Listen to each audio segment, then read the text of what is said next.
everybody, and welcome back to the Dodgers Port, where today we're looking at the Cordoba, the Tier 4 Pan-American cruiser. We played the Tier 3 Pan-American cruiser a couple of days ago, and I did say that there were some issues with it. Mainly, it didn't have any real way to deal with battleships, no high explosive shells, and no torpedoes. Thankfully, they've corrected that on this Tier 4 ship. Before we go any further, let's have a look at a couple of things it's not so good at, and then we'll get to the things it's really good at, and then as quickly as possible we'll jump straight into the battle. First of all, let's have a look at its armour. If you're of a nervous disposition, you probably want to look away now. If we look at its citadel armour, it has a huge citadel running almost the whole length of the ship. It's only 76mm and it's flat and it's miles above the waterline. This is an absolute kill zone. If you come up against one of these in a battle and he's sailing side on, switch to armour piercing and just sink him with putting all your shells into this area. It's a real problem. Also, it's quite a slow ship. However, it's quite a stealthy ship. 8km detection range, the best detection range of any cruiser at this tier. Like the Tier 3, it's got its guns all in turrets, so they all turn, take 18 seconds to turn a full 180 degrees, so it's not hideous. But where this ship has a huge advantage over the Tier 3 is in its torpedoes. As you can see here, it has 4 banks of triple torpedo tubes, 2 either side, which means it can fire 6 torpedoes port, 6 torpedoes starboard. Only has a 6km range, so they're not really for sniping at range, but certainly if you're getting into a brawl, they're very, very useful, and at 10,000 damage each, they'll do a lot of pain to people around you. I think that's quite enough before we get into the fight, so let's jump in there now, and I'll see you there. And here we are on the Archipelago map in the Tier 4 Pan-American cruiser, the Cordoba. Not one of my favourite maps, but I think if you've seen me play this before, you know my tendency is usually, if I can, to head towards B, especially in a slower ship. The reason for this being that I like to be where the main part of the battle is going on, and if you head too far away from B, either all the way down to A or up to C, and the battle develops on the other end of the map, you can find yourself in a slow ship having no impact whatsoever, and by the time you get to where the main battle is, it's already over for good or ill. And whether I'm winning or losing, I do like to be involved. What's the point of playing a warship game if all you're doing is sailing around? Like its little brother, the turrets on this are fairly quick turning, but they're not either side, so you do have to make some allowance for that. As you can see, I'm using the free lock again.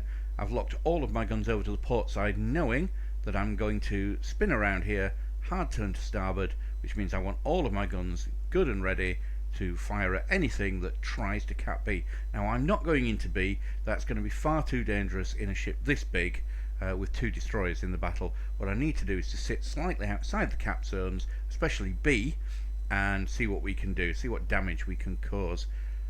Cruiser heading straight towards us. As you can see, because it's heading straight towards us, the shells get aimed a little bit in front of it. No point aiming right at him. And there we go. Glancing blow.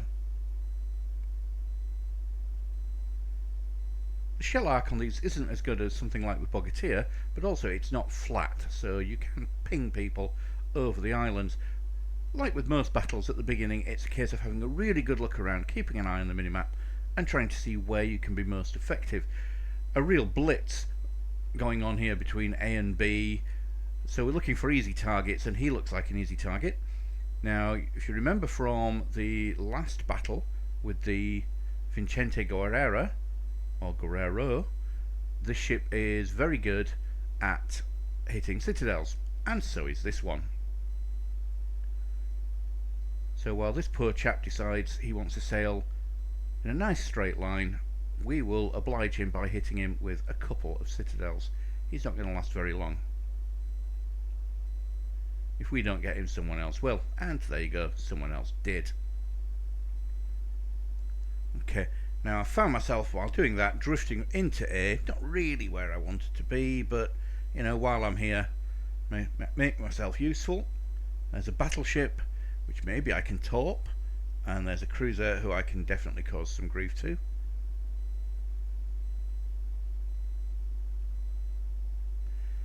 There we go, let's knock one of his guns out.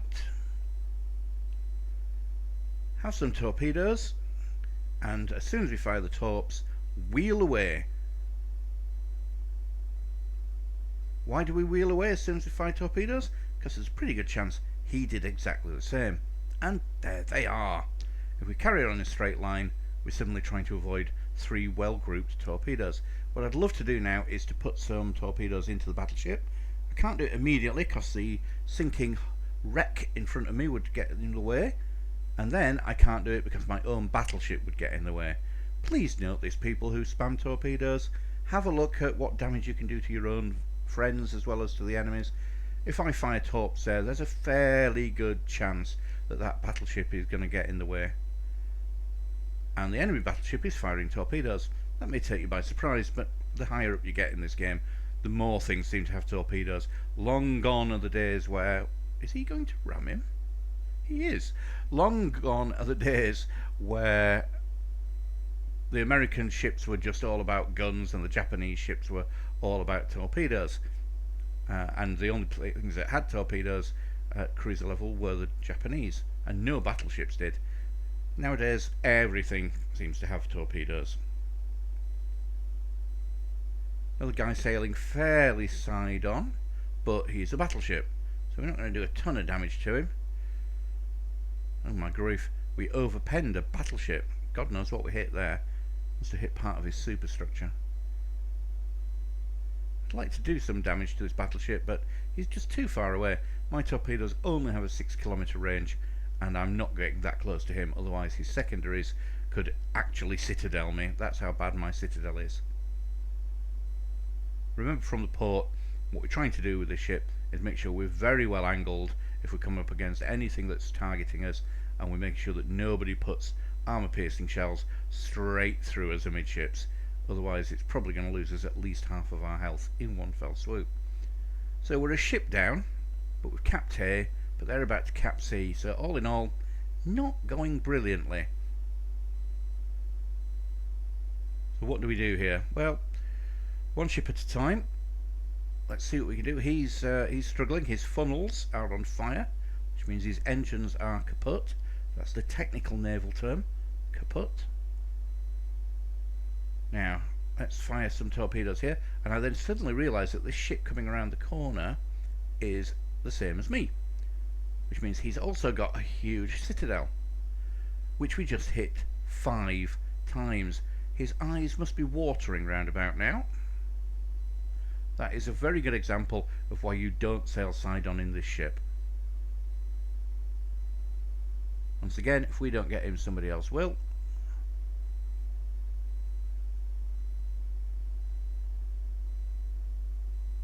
Come on, yay, there we go. Someone put some rocks right in front of me. That's not very friendly. So the battle's now back to 3-all. That's much better.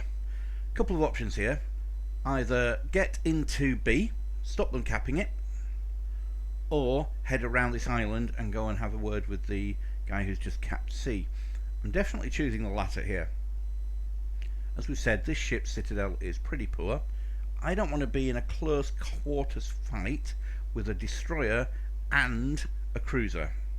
Now he's firing high explosive at me. Yeah, that's probably a mistake.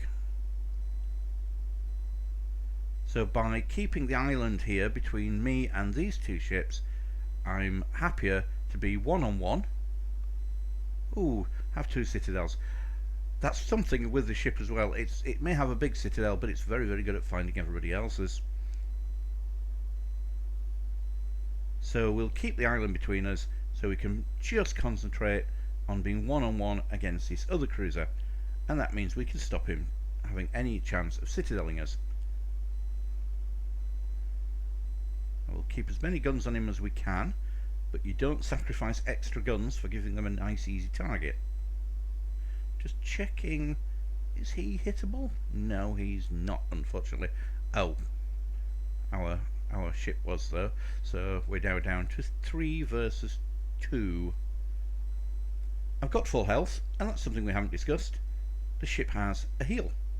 Now I just popped my sonar, as if having prescience, and 2 torpedoes whistled past in front of me. They would have gone in front of me anyway.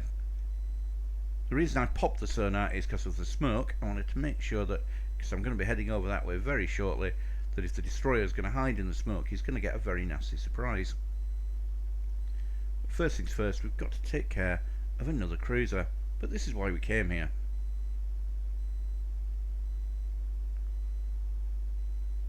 Should be okay. Now he has torpedoes, but so do I.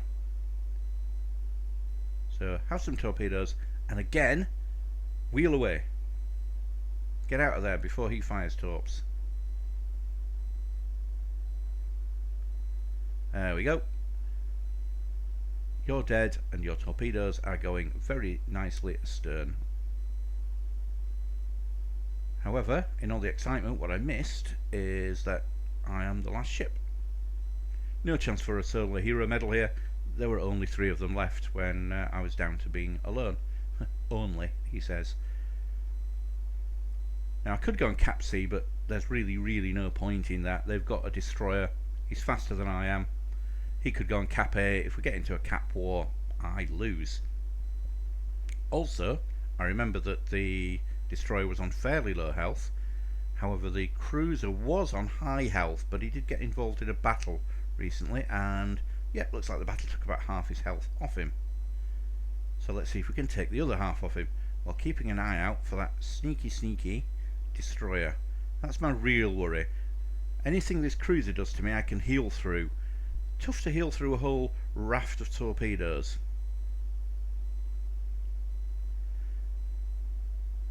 So just making sure now, I'm fairly sure he isn't hiding around either of these islands. I remember his last position was south of me and heading further south.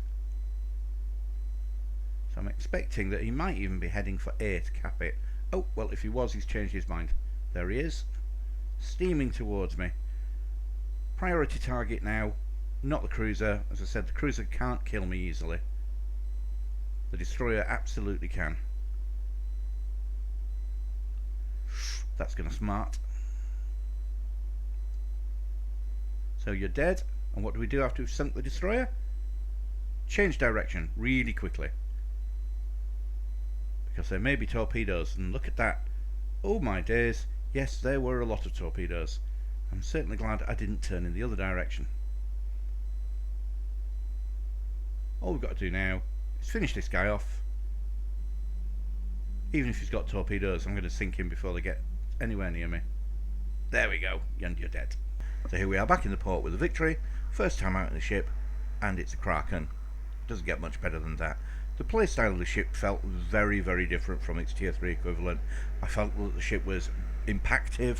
It was always going to make a big difference. As long as you keep that awful citadel hidden away behind hills or angled, you're good to go. The torpedoes make a huge difference, as does the hydroacoustics. I would strongly recommend jumping in the ship and giving it a go at tier 4. Lots and lots of fun. Still missing high explosives, but I think if they gave it that, it'd probably be a little overpowered for its level. I really hope you enjoyed watching the battle as much as I enjoyed playing it. If you did, consider giving me a like and a sub. It really does help the channel. More videos coming later this week. Until then, bye bye.